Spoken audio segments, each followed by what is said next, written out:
Since the dawn of time, man has been curious. And for almost as long, the Vibes Broadcast Network has sought the truth.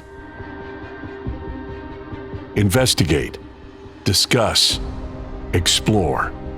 Okay, maybe in other episodes, but this one is just listen to the vibes.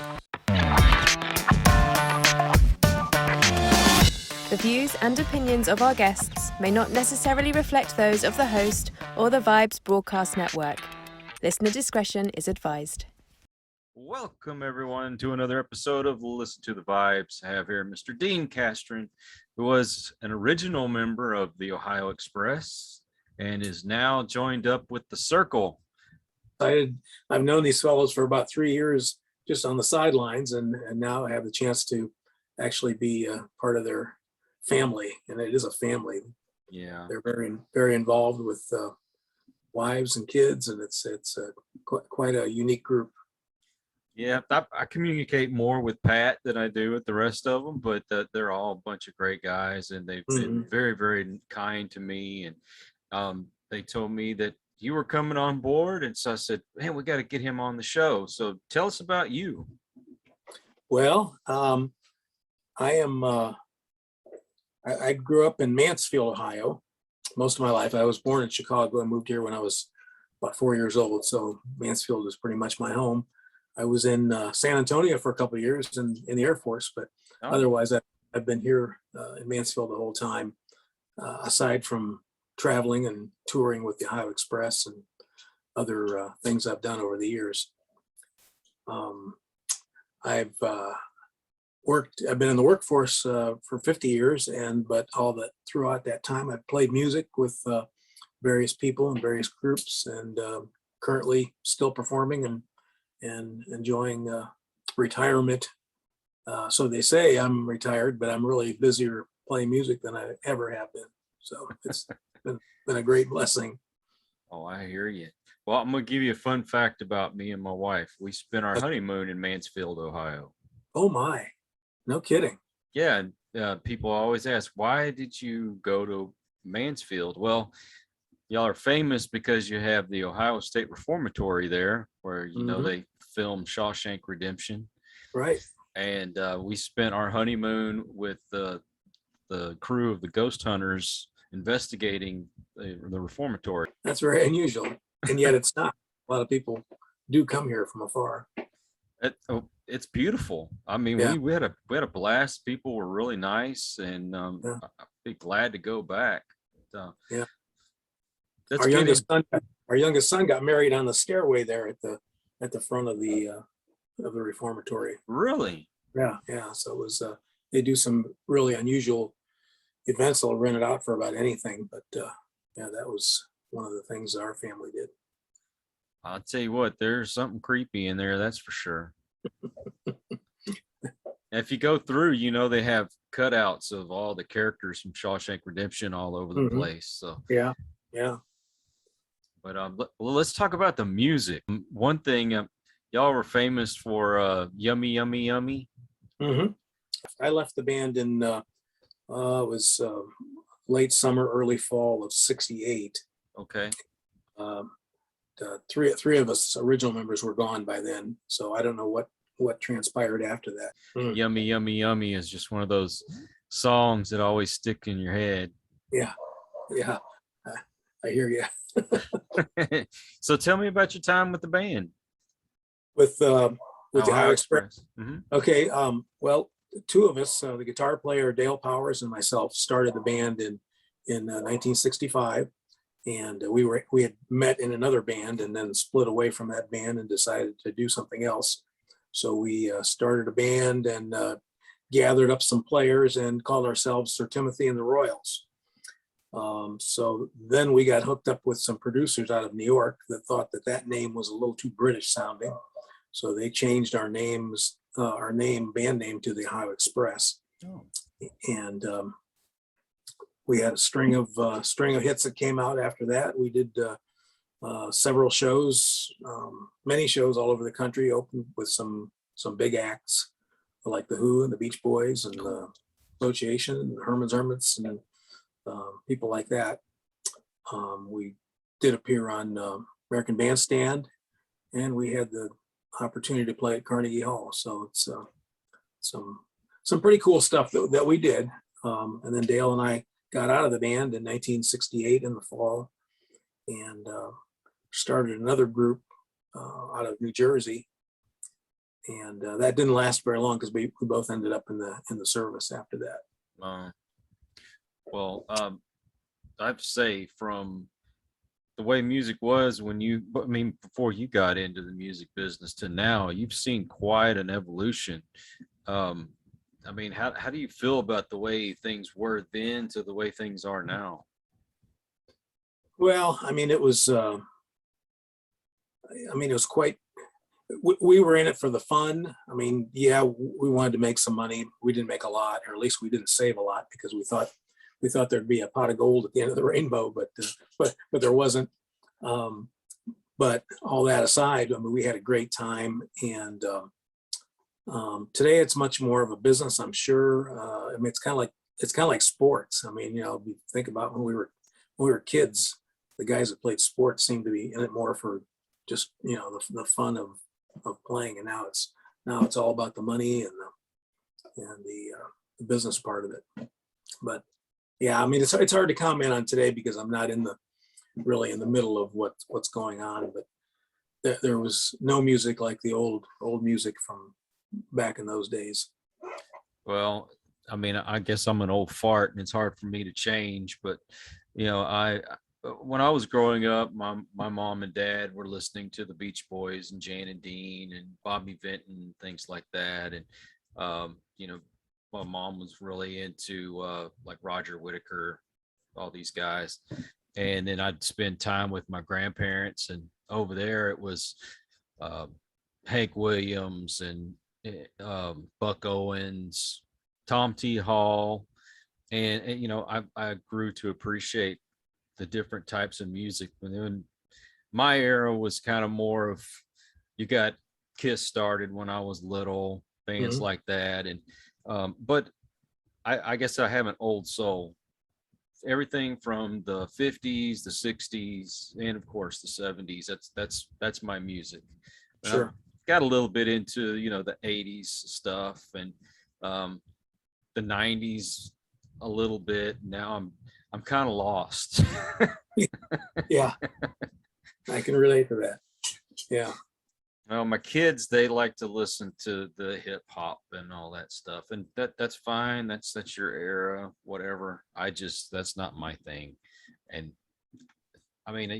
I hear the stories from all these bands of having to go out and play all these different places and just really, really have to work hard to get their name out there. And now they get on Instagram, get on YouTube.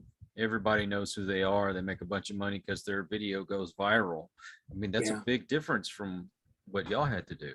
Yeah, you bet. So tell me, what else do you like to do outside of music? I like to play golf. I'm playing golf with Pat McLaughlin tomorrow, actually. Oh, cool. So yeah, I enjoy playing golf. I said I retired about 8 years ago. I had a great job with a company called Gorman Rupp here in town, and worked there for my last 21 years of my work time. And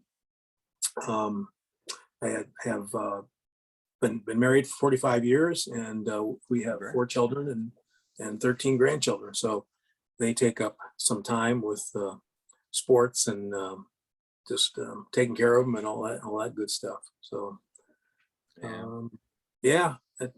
but music, I've been very busy with playing with different acts around town and the surrounding area, but I try and take in as much of that as I can, and I'm really looking forward to doing some travel and playing out with Pat and the Cyrkle and Gas Pump Jockeys. Yeah, I'm really wanting y'all to come here to the Austin area. I want to see y'all play so bad. Yeah, my wife wants to go to. She's a big fan of the folks in Waco, right? The HGTV. You're talking Chip and Joanna? Yeah. He wants to go to the silos real bad, and we've been trying to plan a trip to drive cross country. We were going to do that right before COVID hit, So now we're still regrouping and trying to figure out when we can do that. Hey, If we could go down there and play, that would kill many birds with one stone. give us a holler. We'll take you. We've been there. It's Have you? quite interesting. Yeah, you'll have a good time. My wife's real big into design.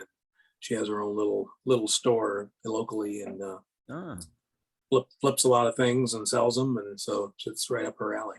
Oh, she and my wife would get along just fine because my wife really into that kind of stuff. That's what she likes doing on the side too.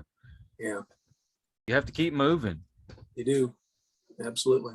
I noticed that you had something on your Facebook about a diabetes walk. Yes, our daughter she was diagnosed with juvenile diabetes at 14. She's 43 now. So every year she participates and helps to head up a walk to raise money and awareness for juvenile diabetes. So that's coming up on, I believe it's September 11th. So, Okay. yeah, so we stay involved with her with that. Is there some place that the viewers might be able to send donations? You know what? It's I don't have it in front of me, but there is a Facebook post. Well, we can Locally, every community and everybody wherever you are has that opportunity, and I would say maybe support those that are closest to Yes. you wherever you'd be.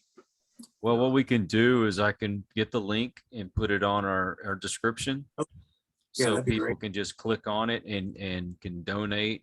I feel really strongly about it because I was diagnosed with diabetes. It's about 14 years ago. Hmm. It's almost 15 years. My gosh, because Hmm. I was 36 and I had a heart attack. And that's Oh. when I found out I was diabetic. Wow. And I had to make a lot of lifestyle choices. I'm sure. Yeah. Well, So, thank God you're still with us. well, somebody's got to aggravate them children of mine. How many kids do you have, Kyle? I have 3 that with my first wife, and then I have 2 that I call them my bonus kids, not step kids. They're my bonus. Mhm. My oldest she just turned 29. Mhm. Then I have 2 boys that are 25 and 26. Mhm. And my 2 bonus daughters, one is 22 and the other one's 25 now. Mhm. And 3 grandkids. Awesome. So that's from, let's see, 19 months and then 6 years old, and one's about to be 11. Hmm. And I don't know if they're making me young or making me old. They're fun no matter what. Oh yeah. I love kids. I love family. And it's important to, be a family person. And Yeah. I can see that you are. Yeah, that's right.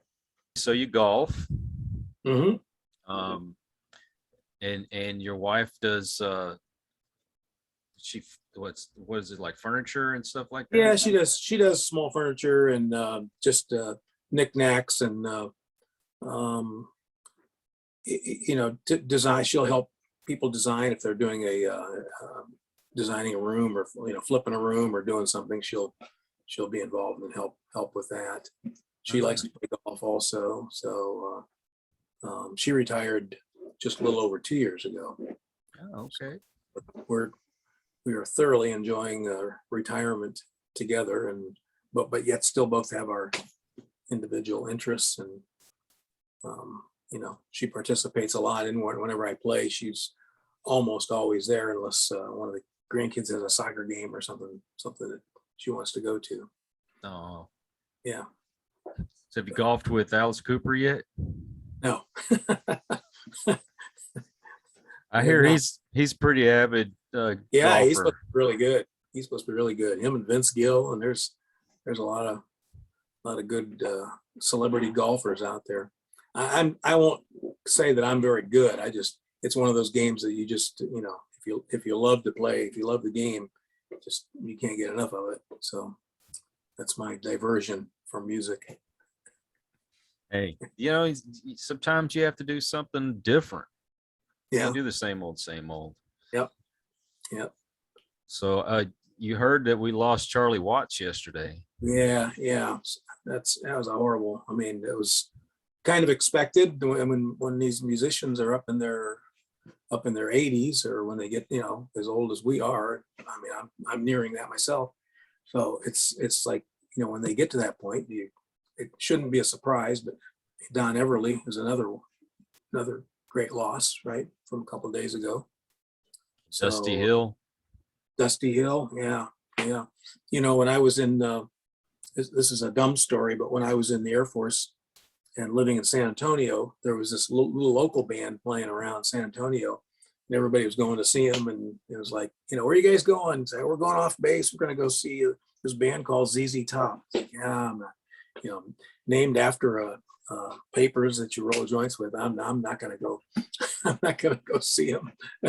And then when I got home, when I got out of the service, and I get back home, and it's like, there's this new band that's just like taking the world by storm, and it's ZZ Top. And I had all these opportunities to go see them in a local club, and here they are playing in stadiums and so forth around here. So tell me a little bit more about yourself. What else do you like to do? Let's see. Pretty much just I'm involved. I'm doing a lot of music right now, so I'm really happy with that. I became a born again Christian back in the mid '70s, and played in a couple Christian bands. Had an album out with one of those bands. And in fact, one of the ladies I played with in that band is the one that lives down by Austin now. I play a lot in church, many Sunday mornings. So it's kind of a lifestyle in itself that everything, all decisions and everything I do are based on my faith and on my walk. So thank you for sharing that. Yeah, absolutely. I'm actually ordained myself. I was a Baptist preacher for about 5 years. No kidding. How about that? Huh. Yeah, I had a bit of a falling out with my preacher, and I kind of got away from religion, but I'm still very spiritual. Yeah. I still love the Lord. I still Amen. believe in Jesus Christ, and it has definitely changed my life and my way of thinking. That's awesome. Yeah. I'm glad you mentioned that. That is awesome. Well, I tell you, I don't know what I would do without God in my life, because the things that I've gone through, it makes me believe that he has me here for a reason. Sure. And once, my journey is done, then I'll leave this earth. But until then, I'll just keep doing where he points me. Yep. Amen. That's awesome. So, so you get out and you witness and everything? I do. I mean, I'm not, some people say, oh, when did you get religious? Well, I'm not really religious. Thank you. Right. It's not about religion and the rules, but it is just what you said. It's accepted Jesus Christ as my Savior.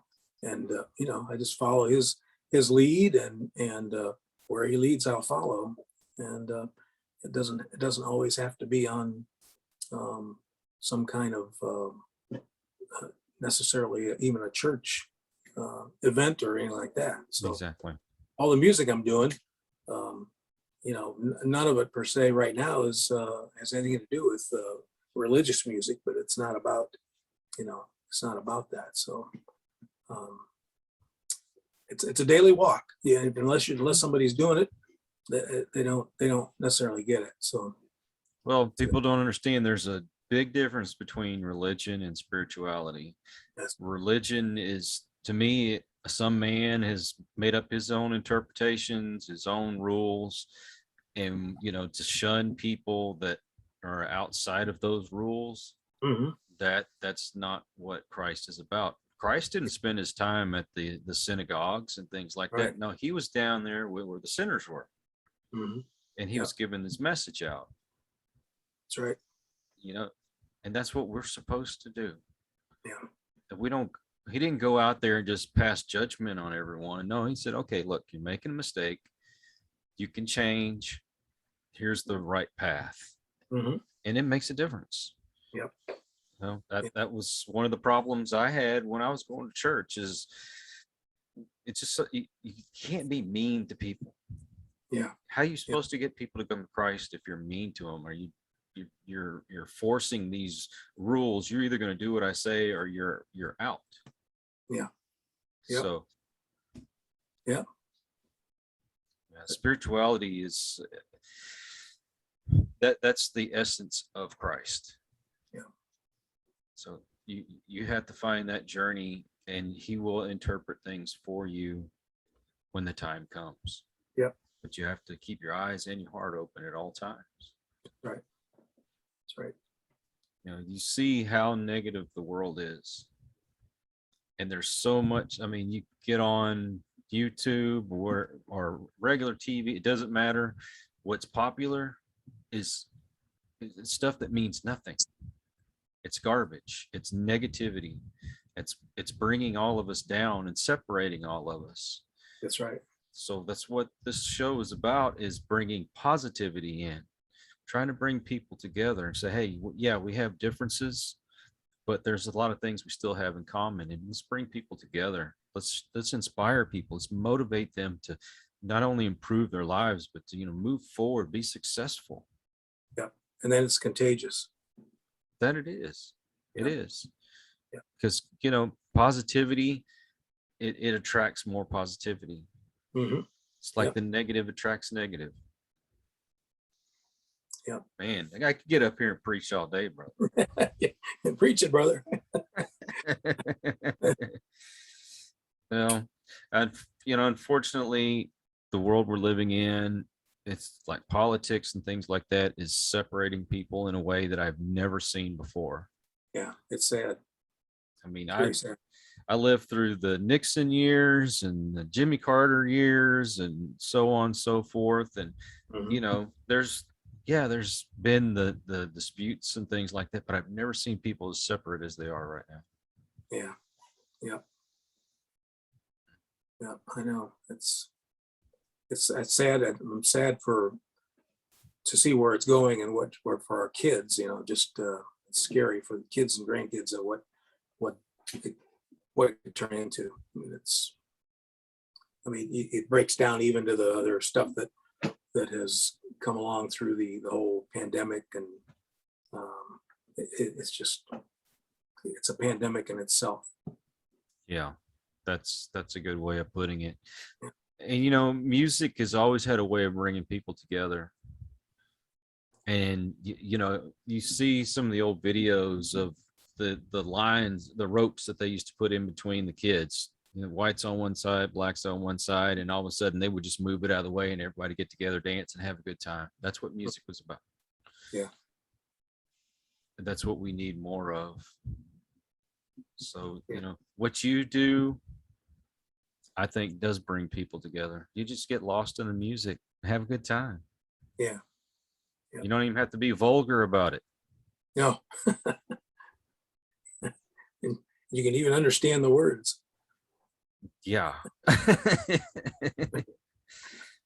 Well, you know, you just keep doing what you're doing, spread the word, stay positive. Yep. You know, oh, I noticed you have a guitar hanging on the wall behind you. What is that? Well, I have it's a 6-string Fender now. I normally play, you know, I play bass guitar. I can strum a few chords and do a little bit, but it's a Fender, just a 6-string. It's several years old. I just had it for grabbing off the wall to play once in a while, but mainly I play bass. That's kind of my instrument of choice. I'm not very good, but I play around with it every once in a while. I don't know what else I got back there, but anyway. So what kind of bass do you usually play? Well, I have to say I'm kind of an accumulator, so I have several. I've got a few Rickenbackers, and I've got a few jazz basses, and I've got one P bass that I use primarily for recording. But one of the acts I play with locally is a duet, and so I have a lot of semi-hollow like a Jack Cassidy Epiphone and some guilds and things like that for playing in a little duet. And then when I branch off into more electric stuff, then I've got the solid bodies that I use for plugging into an amp. Well, so, the little bit of playing that I do, and I couldn't really put a whole lot of money into it. I got a Squire bass and a Squire 6-string. But I mean, they still do the trick. Yeah. Oh yeah. Yeah. I know bits and pieces of songs. I couldn't play you a whole one if I had a gun to my head. Yeah. There's just something about music, man. I live for it. Yeah. I love to play.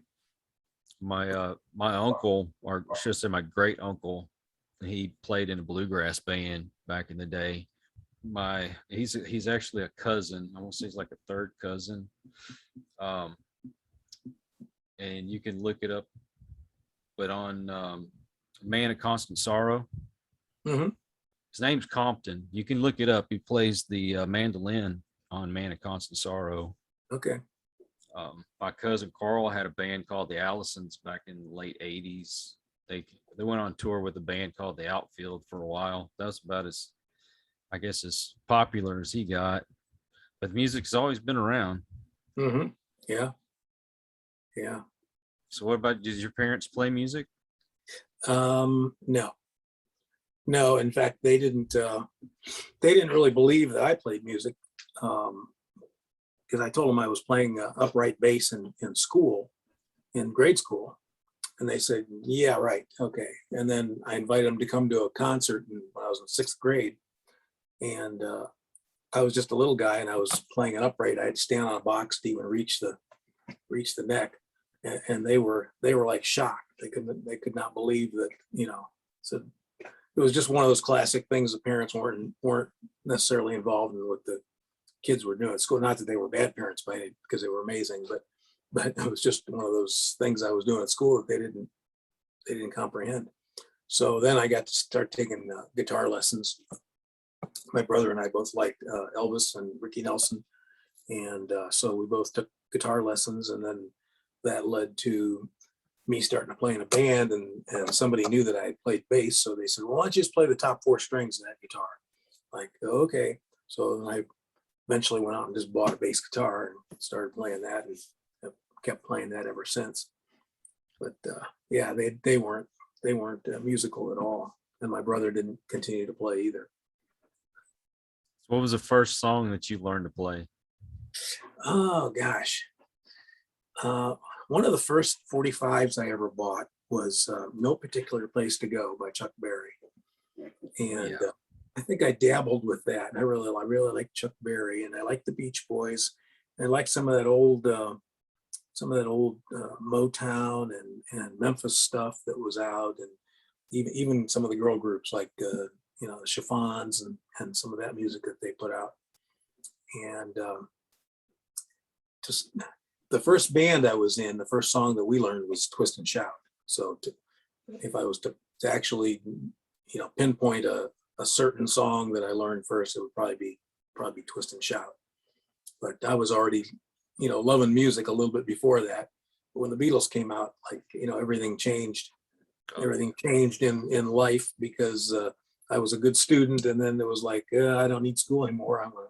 I did finish school, but I was, absolutely infatuated, as many of my friends and peers were, that, with the Beatles. So I'm one of the only people I know that saw the Beatles live. So that was a treat. Oh, wow. Yeah. And of all people, my dad took me to see the Beatles. So no kidding. Yeah, in Chicago. We lived here, but he took me to Comiskey Park in Chicago, and we saw the Beatles. Somewhere in this mass of stuff I have an 8mm. He had a little camera. Of course, back then you didn't have to leave your camera in the car. You could take anything into this. We took it in the stadium, and he filmed. Of course, it's silent movie, because wasn't like it was a CAD cam or VCR cam type thing. Right. It was just old school 8mm. Wow. I Okay, should I'm dig it out. jealous. I should dig it out and look at it sometime, but it's the actual performance that we went to, and it was August 20th of 1965. And Wow. the ticket price was $4.50. Oh my gosh. I know, isn't that crazy? I mean, I think the most expensive one back when I was first starting to go to concerts was like $15. And now they're like $200 or $300. Oh yeah, White Sox Park right there. Oh my gosh. Man, that's music history right there. Pretty nuts. And you should have that put to digital just to keep it. I actually think that's where I found it. I don't think that's an actual ticket, but I was Googling, looking up to see what date they were there that I did see them, and there was like a ticket on this site, so I printed it off. Yeah. Well, I would daydream about if I got to be in a rock band back in those days and what it would be like to go on tour and for everything. And you actually got to live it. I mean, I want to know what that experience is like. I mean, it was a lot of fun, and needless to say, we weren't in it for the business or the money. I mean, it was kind of, we were like thrown into it, maybe even undeservedly. And the one thing I always hate to see on Wikipedia or some of these other sites is that the Ohio Express was there was a touring band and there was a studio band, right? There was two different bands of Ohio Express, and which one were you? Well, I mean, that's all for the most part false, and I say for the most part because the same band was in the studio. There were other, as it was with other musicians and other bands, there was studio musicians involved with a lot of the recordings, but they didn't hire us to just tour and be the studio or the touring band. We were actually, from the very beginning, we were brought into the business and into the name Ohio Express. We had a different name, and the producers changed our name to that, but there was no other version of the band that did something else. So it's a long and complex story, and if you go to Wikipedia or some of these places, you're sure to get the wrong side of it. But Sure, but that's just something you have to live with and not lose sleep over. Kind of like when I talked to Kevin Godley from 10cc, I'd asked him about how they got the name, because I mean, I've read things online about how they got the name, and he just kind of laughs and goes, "That's not the where we got the name from. What you're thinking of." That's what I tell people. Don't believe everything you read on Wikipedia and those things, because it's not always true. Yeah, last time I looked at Wikipedia, there was a picture of the band that had none of the original members in it. So it's like, well, where do they come up with this stuff? So, yeah. Well, I guess the first time that you got to hear your music on the radio, that had to be very exciting. Do you still get that feeling when you hear yourself today? Well, I don't listen to any of the stations probably that play it. So in other words, right now I've had Sirius XM before, but I don't have it now, and I don't really listen anywhere that it would play. So I can't say that I get real excited. In fact, I have people post sometimes, will say, "Hey, we just heard your record on the," that's nice, but it still doesn't really excite me. So I listen to a lot of blues, and I listen to the only new music I listen to is by old artists. So I'm still a huge Clapton fan. Oh yeah, here he's on tour. Yeah, so when his new stuff comes out, it's like, okay, it's new music, but it is an old artist. But so I still enjoy him, as well as I'm not real crazy about McCartney's new stuff, but I still listen to it just because I'm a McCartney fan. So, you know, it's all personal taste and what people like. Yeah, the market's so different all over the country. I know for the longest time in the Houston area, we had a station that played a lot of 50s and 60s stuff. So you'd hear all of it. And then somebody else steps in and it went from 50s to 60s to 60s, 70s, and 80s. And then now it's late 60s, but mostly 70s, 80s, and 90s. And like, man, I miss the old radio stations. Yeah. There's still places, you know, in the country that still play the old music. Myself, I have Spotify, so when I want to listen to it, I just listen to it anytime. But that's what I do. I miss the old days of listening to the radio all day and hearing all the stuff that I just loved. Yeah. Well, it's good that you can go to Spotify or that's the main one I listen to now. But you can select, you know, either your artist that you want to listen to or a mix of that genre or era of music. So that's definitely my preferred way. Yeah, they give you those suggestions too, and they'll make up a mix of the era that you usually listen to. So I get a lot of the 60 ones pop up. In fact, I was listening to that on my way to go pick up meds today. Yeah. Like I'm a big Van Morrison fan too. So it's like you dial in a Van Morrison mix and, you know, you get a lot of that. Getting Zombies. I love the Zombies. So there's just still a lot of good music out there. Just you know, and it can even be new music, but it seems to all be from the old artists that I love. And a lot of the newer artists, they are taking a lot of the older songs and making them their own. You know, sure. I listen to Rob Zombie, and he'll take a lot of older music and, you know, put his own twist to it, and I enjoy it. I won't lie, I like it. Yeah. That Johnny Cash song, I've Been Everywhere. Yeah. He just redid that one with one of the members of Motley Crue, and it actually sounds pretty cool. Really? Yeah, Yes has a new song out. I haven't got to listen to it, but I'm going to listen to it today. But you come to my house, when we're doing housework, you know, we have those stations that you could pop up on your it's not the satellite or whatever. We got rid of cable, but we have a station. You can pick whatever genre you want, and it's always on 60s and 70s. And that'll always be close to my heart. I won't lie, I get sentimental. I miss the old days. I do have an old soul. I'd rather listen to, you know, if I had a choice, it'd be 50s, 60s, and 70s all the time. Yeah. Reminiscing. I know it must drive my wife crazy because that's all I listen to.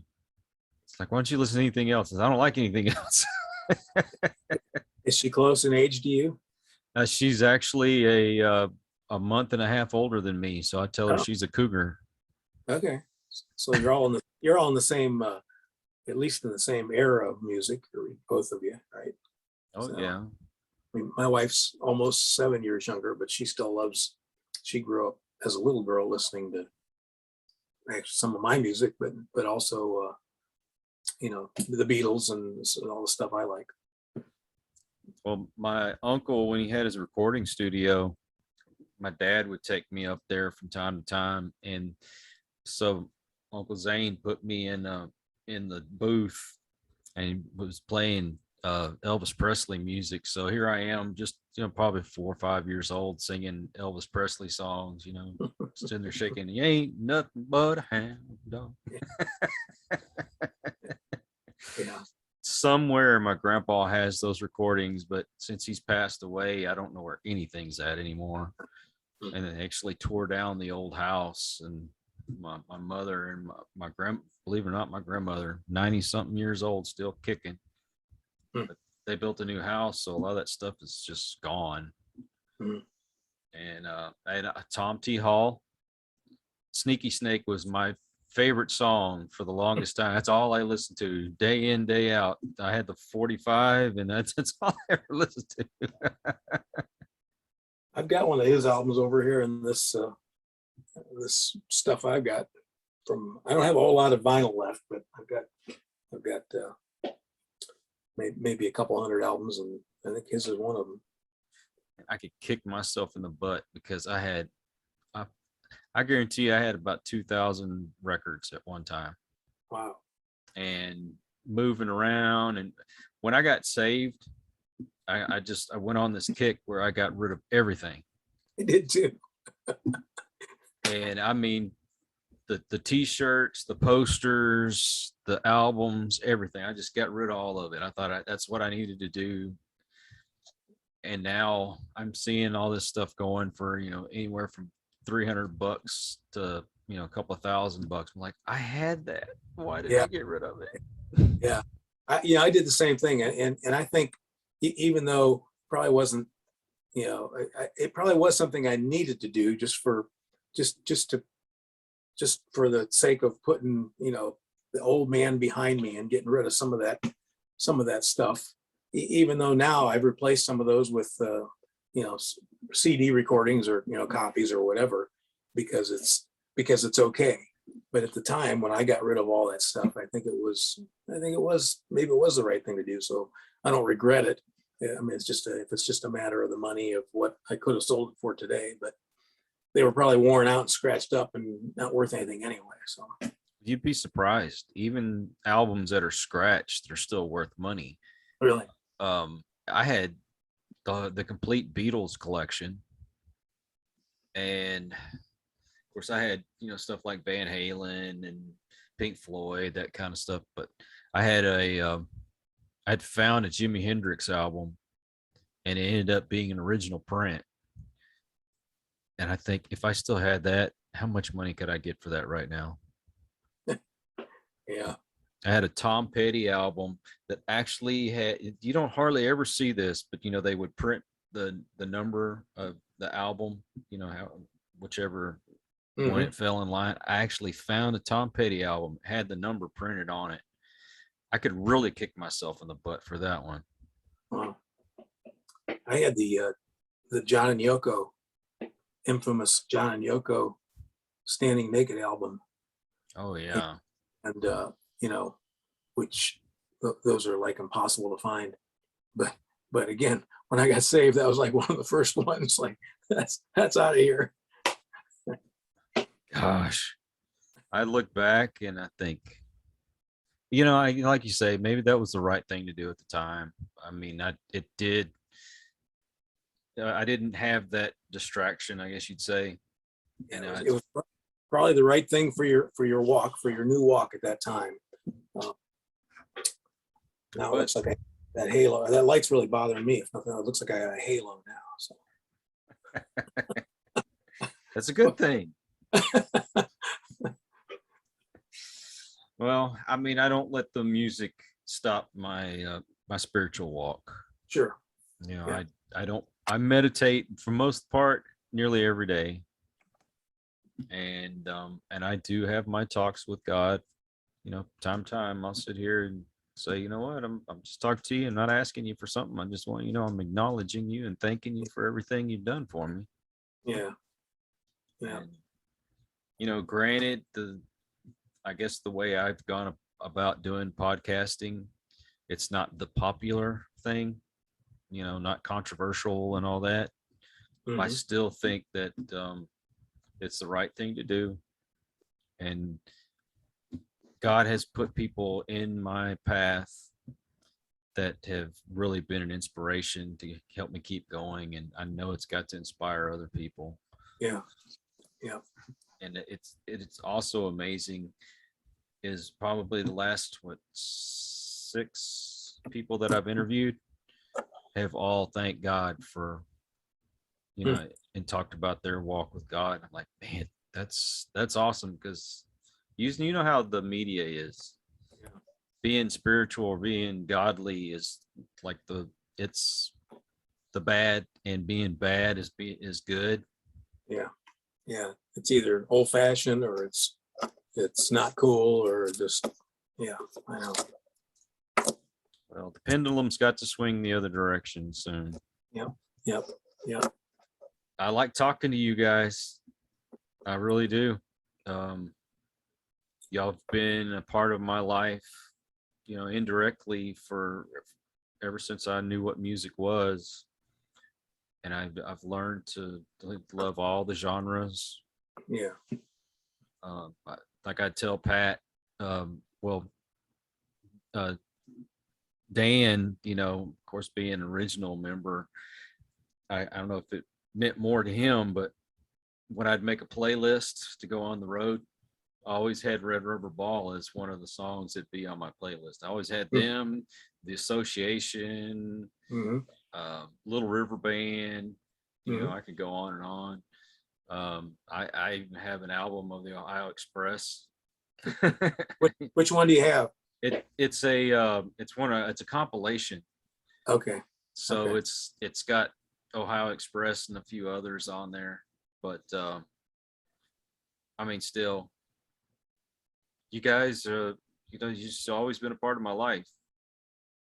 There was times when I was alone, and I went through a lot of depression and things like that, and I just wouldn't come out of my room, and all I would do was just listen to y'all's music over and over and over again, and that kept me going. Yeah, that's great. That's great to hear. So I do want to thank you for that. Well, I was thrown into it, so it's there's others to thank, but it all came down to where it needed to be. So that's what matters. Keep doing what you're doing, my friend. Yep. Well, I'm enjoying it as much or more than ever right now, and it's just been a blast working with good people and getting to play out a lot. Well, I know I think you're bringing something extra to the circle that I think they needed. I mean, there's nothing wrong with the guy that played bass with him before. He's a great guy, but I just think you're bringing us something a little extra. Yeah. Both.